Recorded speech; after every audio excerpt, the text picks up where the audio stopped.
n'abatishoboye wanashima n'abafise impano tukarondera abo bafasha muri izo mpano bafise tout comme Elite Talent Development Burundi yaje ni igikorwa ciza cyo gushigikira kive dire ni ikintu kije novuga kije gusapotinga le même projet ijya nyene ndimwo yo kuduza le talent y'abajene dufise mu Burundi yo kuduza zirya mpano twari dusanzwe dufise tutazi siko mugabo baje kuzugurura n'izindi impano nibaza ko tuzoshobora kuzakira nizaramuka zija ari abakina comedy ari abakina amafilme abakina ibiki bose bazoshobora kwakirwa mu kigo ikindi naco bashoboye kubaza kucanyuma kijanye no kuganira n'abavyeyi babo aba bari hano haracarimwe abana batonye sinzi ko waravye kari akana kari hariya ni gato cyane ariko karafite impano yo gutamba kandi ikomeye cyane nkuye kugira ngo dushobore kumuronsa nuko ari umuvyeyi wenyine ubwiwe yabibonye bigitangura aramutuzanira rero hazobaho communication entre les parents ndetse na twebwe dusanzwe dusekira nyene kino kintu sinakunda kubona ugwaruka rukora ibintu rukaruryohererwako kubona abana babigeme abana bato cyane abahungu bakiciga bahisemwo Elite ni ikintu gishimishije cyane antuka ndibaza ko babibona Miss Burundi nana kimwe yambujije Miss Burundi nimbuza kwitangira Miss Burundi ninyobrijira ingene nambara canke imitwaro twifata ahubwo icikora iratwereka imyitwaro myiza y'umwana wo mwigeme ikakwereka ibyo uri sense gukora no kudakora sinimba nshobora guhagarara imbere yanyu nkavuga ikirundi nkaserukira abandi bigeme rushimishije ni kubera dufise abantu badushigikiye kandi badufashe ku mugongo nkuko namye ndabivuga sinzi ko ni presence deja jewe ndi CEO and founder wa Tamba Rise Company ni umugambi ujejwe gushigikira ugwaruka rutishoboje surtout abana bo mwibarabara rero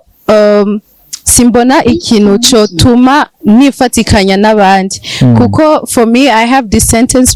bama bavuga it takes a village to raise a child which means it take people si kintu nokora jenyene nkashobora kubikora byose hariho abantu Elite ishobora gushikira hariho nabo jewe nshobora gushikira twege abakobwa turashoboye kandi sikubera ko twege ari twe tubizi gusonda abandi bantu bose hari abandi bantu babizi mugabo bari muhira kandi kuza mu guhurira hamwe n'abandi bantu biradufasha nka Elite Talent yadufashije hari ibintu ngene tutari tuzi ubu turashobora kumenya kuririmba ijwi rya mbere rya kabiri hari amastyle twamenye tutari tuzi urumva ngene birafasha bisaba ko baboneka agashira ubwoba kintu nshobora kubafasha ni umuryango mwiza warandeze kandi uri kurandera n'ubu kugeza aho nzogera nkumva ngene ndashobora kuba jenyene ntuzogumana gushika kubera hariho n'abandi bazoba bariko barazamuka nabo ngene tuzoguma turi hamwe kugira tugume dufashanya nabo bageraho nzoba ngetse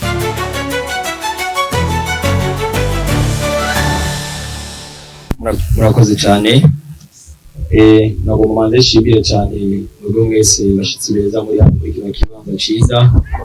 hano turi kumwe na deuxième dauphine wa Miss Burundi somo ikaze Tania murakoze cyane kwitaba ubutumire bwacu no munsi rero n'umunsi nuvuga ko ari umunsi dahambaye umunsi himbaye cyane kuri twebwe abasanzwe bagize Elite Talent Development Center Burundi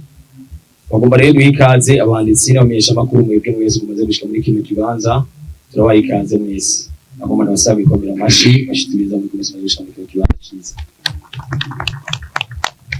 mbere yuko rero dutangura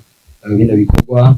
jewe nagomba manze nidondore nitwa MC Dolanege kuva ku kinyamakuru kigiye gutangura gukorera hano muri kino kigo cyacu gishasha nagomba manze ndabasabe mwebwe mwese muri hano banditse menyesha makuru ndetse na mwebwe musanzwe mugize ibigwi tugiye gutangurana icese no munsi mumanze mukomera amashi nyene iciyumviro nyene imitahe nyene uburongozi ari nawe directeur general akaba na fondateur wa kino kigo usanzwe yitwa Ngihorimbere Blaise, akaba atari hano mu gihugu cyacu Burundi, mu mpera mashimeshi cyane. Hano rero muri kino kibanza kugira ngo nshobore gushikiriza bimwe mu byatumye dutumira abanditsi n'abamenyeshamakuru kugira ngo mushobore kuza kudushigikira. Ijambo ry'uwashoboye kuntuma nashoboye kumuvuga ari directeur general ari hano mu gihugu cyacu cy'u Burundi, ariko muri no mwanya turi kumwe live navuze ko tumushimiye cyane. Niwe rero yagize icyumviro cy'uko kuno munsi utangura icese ku mugaragaro ikigo gishasha yise Elite Talent Development Center Burundi. Icyo kigo kiba cyaje guteza imbere urwaruka aribo baba mubona hano bafise impano zitandukanye. Icyo kigo rero uno munsi kiba gitanguye ku mugaragaro, aricyo gituma twasubiye mu byo mwese banditsi n'abamenyeshamakuru kugira ngo mushobore gutangaza ku Barundi, ku ba jeune bose basanzwe bafise impano zo gushigikira urwaruka rundi kiri hasi rutoto rufise impano zidasanzwe. Nyine rero kuyivira bino bikorwa yarashoboye gushinga amashami atandukanye. Murabona muravye uko twicaye dufise imipira itandukanye, akabaho rero ayo mashami abambere bitwa TNC Gospel ari bo mubona bafite ino mipira itukura kugira ngo bashobore guherekana impano zabo. Iyo TNC Gospel nayo akaba ari ishami ry'umuziki wa gospel rifasha urwaruka mu gukuza impano zabo, mu guhimbaza indirimbo z'Imana ndetse no mu kuzitazira. Akaba ari bamwe mu mugwi yashimye ko bashobora gutangurana nabo kuno munsi udasanzwe. Abagira kabiri nabitwa TNC Dance Kid Burundi, ari nabo mubona bari hano bambaye ino mipira ndetse munaza kubabona abanditsi n'abamenyeshamakuru kugira ngo mube ko abo nabo nibo yashimye gushobora gutangurana nabo kino gikorwa kidasanzwe. Ubona akaba ari umugwi w'abana bakora intambo batozwa n'ubuhanga ku mbyino nziza cyane zidasanzwe zigezweho, gutegura amakoreografi no kwerekana bimwe mu bigize impano bafise. Ubugira gatatu kandi abo tugiye gutangurana muri kino gikorwa akaba ari umugwi witwa Ririmba Nawe. Urabona hari abigeme basanzwe baririmba bafise impano idasanzwe, aribo babo mubona bari hano. Abo nabo akaba ari abazocokora program ifasha abana no guharuka mu kuvumbura amajwi yabo mu guteza imbere bimwe mu mpano zabo ndetse no mu ngabirano zabo. Akaba ari n'abandi rero bagira kane bitwa Talent Sport, ariko bo uno munsi ntibashobora gukunda ko bashobora gutangura. Bazotangura kimaze gutangura kino kigo cyacu, kimaze gutangura gushinga imizi niho tuzotangura na Talent Sport. Akabaho rero n'abandi bagiye hamwe kugira ngo nyine icyumvira ashobore kugira bimwe mu bashobora kumufasha. Rero banisumisha makuru twatumigira ngo dushobore kubashikiriza no kugurura icese bino bikorwa bigiye gutangura. Ubwo burongozi rero ukaba butegukanije ukuntu bukurikira. Navuze ko usanzwe yaratanguje bino bikorwa, yabitanguje no munsi bikabitanga icese ari mu Burundi ari hanze. Ni umujene akiri muto, sinavuga ko akuze cyane, ari n'umusore. Niwe yimviye rero ko twashobora kuja mu gihe dushobora kumushigikira. Ubu nawe akaba ari directeur general kino kigo yitwa Ngihorimbere Blaise, akaba ari nawe nyine yatanguje kino kigo kandi nawe afata ingingo za nyuma mu bikorwa byose bizoba birakoreka muri ino kampuni yiwe. Akabaho rero n'undi murongozi ari we coordinateur general w'ibikorwa, akaba ari nawe twicaranye hano yitwa Ageneza Steve, akaba ari we azoshobora kubandanya bimwe mu bikorwa byo gukora mu gihe nyine igikorwa dahari. Akabaho rero n'umu responsable ICT chargé de développement ndetse n'impano za bamwe yitwa Kizimana Prince, nawe akaza inshingano z'ibikorwa muri company ndetse n'umu responsable administration yitwa Kizimana Judis, uzo asanzwe aserukira ikinyamakuru kigiye gutangura gishasha hano. Akaba ari jewe nyine mubona hano ndivura communication. Ndabaramukije kandi ku mazina nitwa Bazahica Tanya, nkaba ndi cegera ca kabiri ca Miss Burundi 2025, nkaba ndi CEO and founder wa Tamba Rise Company ijejwe gufasha no gushigikira abana batishoboye mu buryo butandukanye, tubaha ama formation twongera tukanabaherekeza kuri izo formation zitandukanye. Subire nshimire Elite ku ciyumviro bagize mu gushigikira urwaruka, kandi twizere ko muzokora musubire mu baherekeze, kuko ndakunda kubwira abantu guha formation umuntu conyene ntigikwiye, mugabo ce qui est important ni kumukurikira, urabe nimba irya formation at least izogira aho imushikanye, aussi bigukundiye ukanamwakompanya mu ma financement soit mu kumuronderera amaproje, mu kumuronderera akazi canke ibintu vyotuma how can I say it? Ibintu vyotuma yishikana ahantu, yishikana kure. Ego subire ndabashimire kandi ndabakezi kandi courage cyane. Namwe mwinjiye muri izi formation mubikorana ingufu kandi mubikunda, kuko ikintu utagikunda kenshi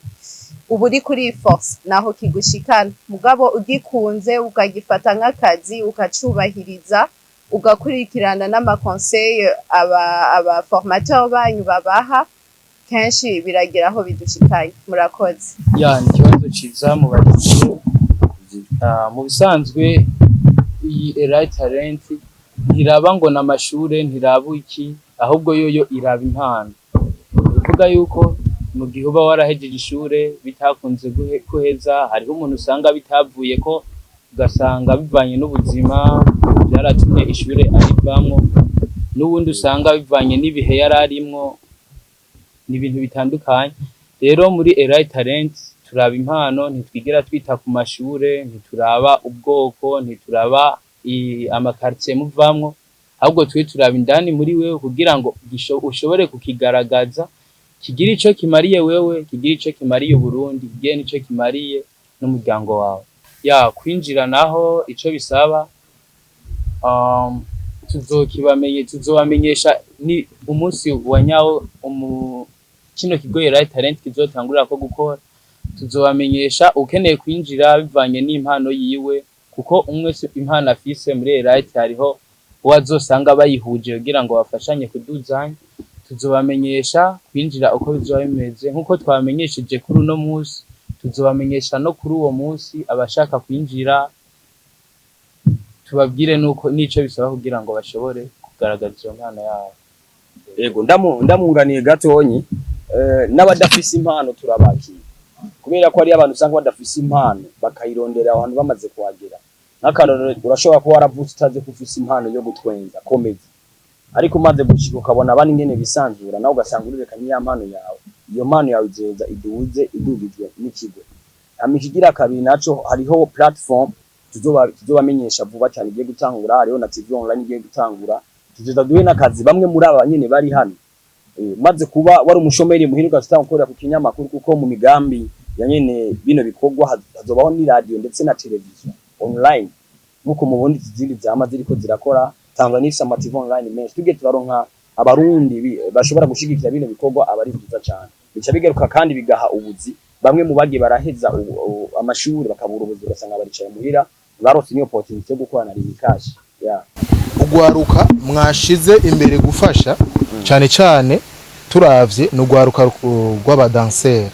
haba mu mpande zose. Mbega nta zindi mpano atari abadanseri? Cyo ni cyambere.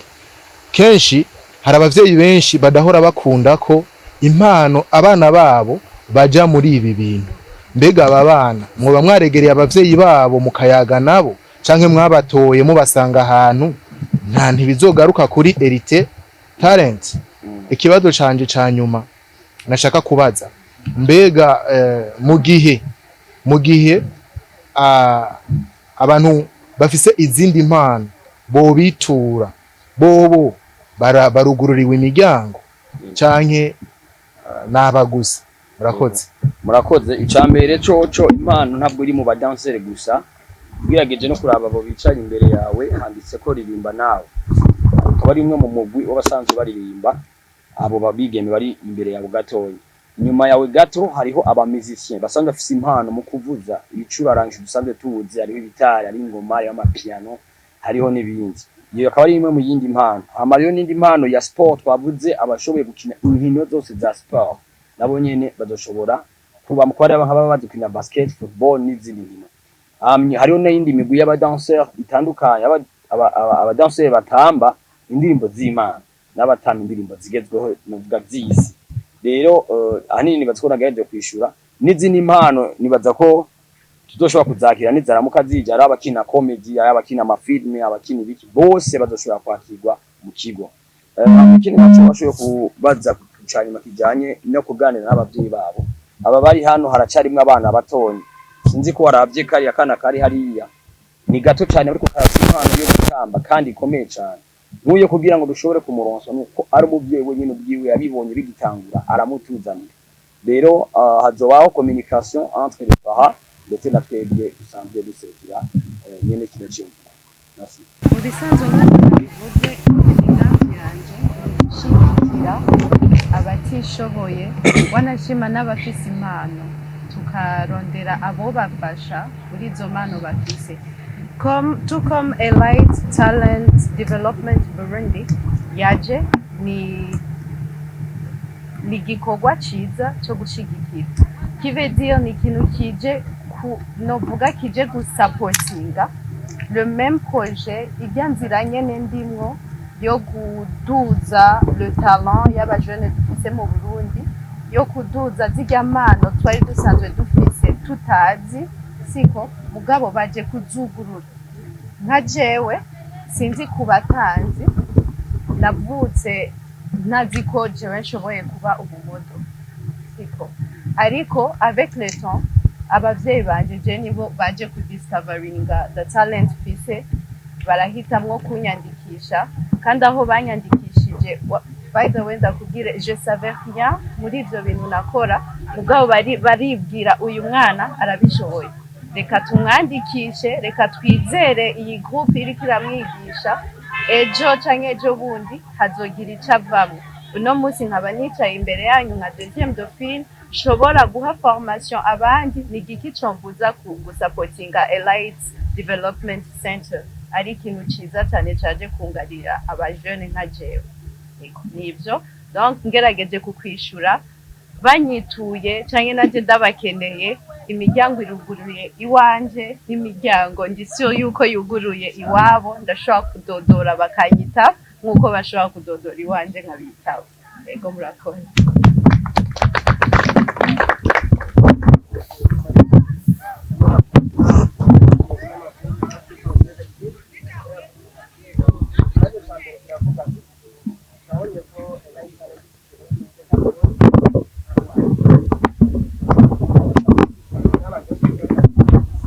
muca mukitubwira mu kirundi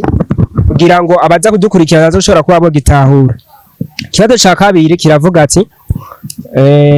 Elite Talent mwavuze ko muje gufasha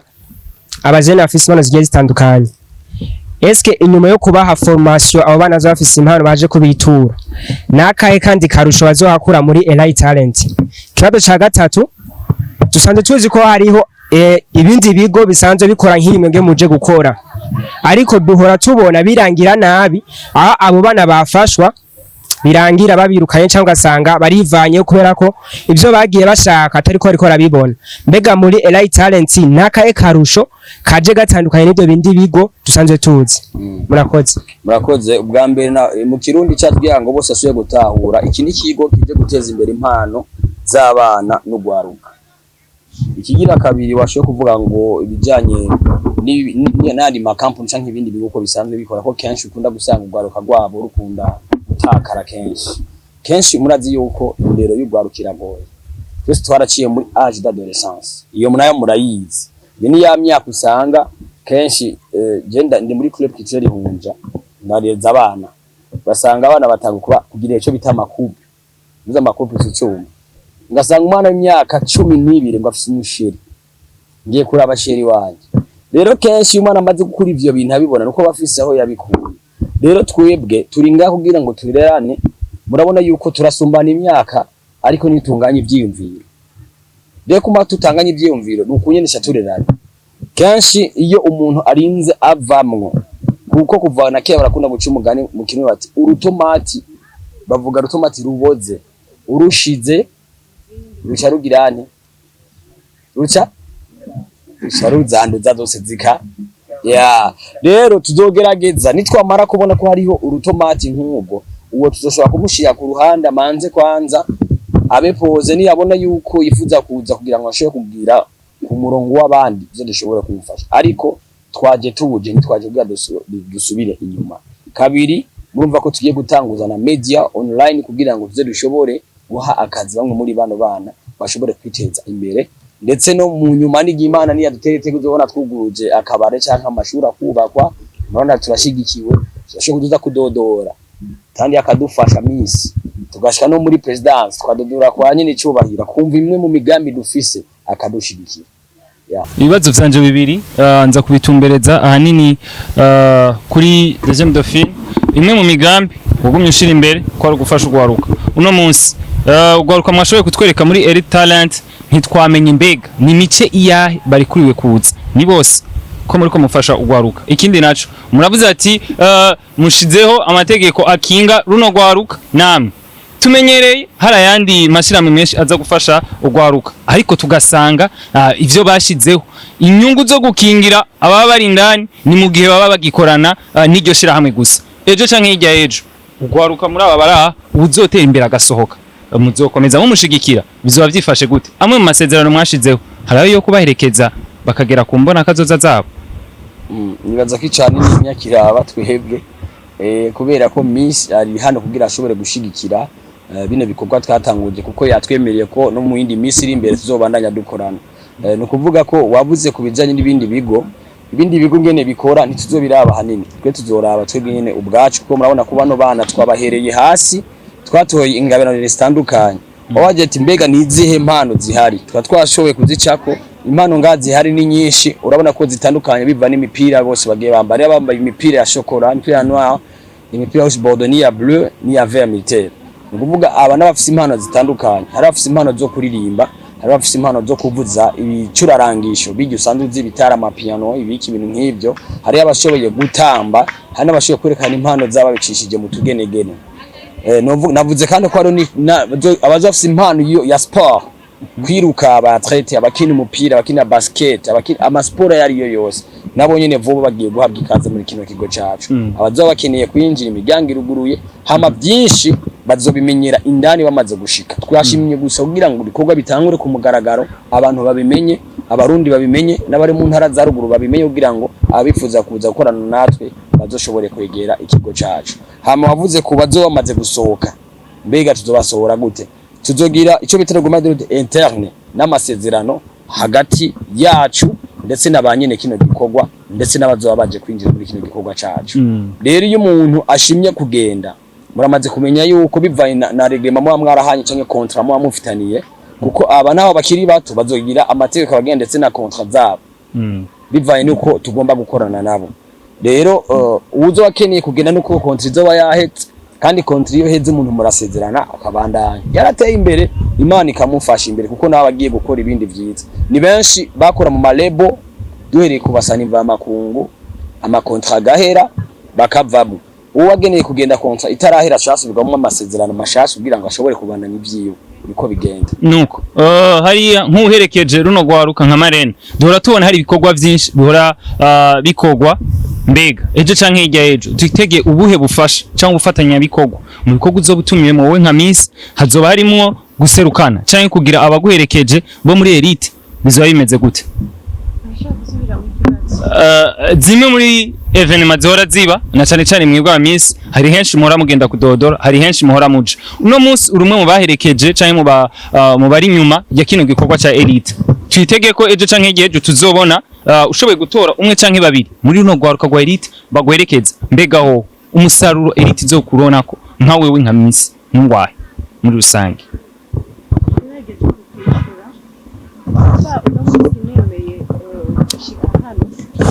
Kubera mba nemeye deja mba nabonye le projet la vision n'igikorwa kigiye gukorwa jewe nka deuxième dauphine naragerageje kuvugana n'abajejwe Elite Talent Center numva ivyiyumviro vyabo ko ari ivyiyumviro bitaje gusitaza ugwaruka ariko buje kubateza imbere rero ejo canke ejo bundi ndose ahantu mbona yuko harimwo igikorwa cyo kogwa na Elite Development Center simbona ikintu cyo mbuza kwegera organisation ya Elite tukavugana tukumvikana tukaraba nizihe, how can I say it? Sorry, ndakunda kuvanga icongereza n'ikirundi. Tukaraba what are the benefits zigiye gushikira uyo mwana. Mbega ivyo bintu tugira dushiremwo uyo mwana, hari ikintu kibi coba kirimwo inyuma. Mbega ico kintu umwana kigiyemwo, hariho nibihe bintu bigiye kwiyongera muri izo talent ziwe. Rero muri ico gikorwa jewe nka deuxième dauphine en tout cas sinokorana n'abantu mbona yuko bariko bashiramwe ibintu by'amahinyu byotuma umwana atiteza imbere, kuko muri ico gihe nzobona ari uko bishitse tugakorana tugerageje kubabwira pour le moment na contrat nimwe dufitanye na Elite nimba ndi ngaha nukubashyigikira maze nka mwebwe numve plus ku bikorwa bagiye gukora nkazokumva bien sûr ivyo bikorwa haraho zoshika n'ugwaruka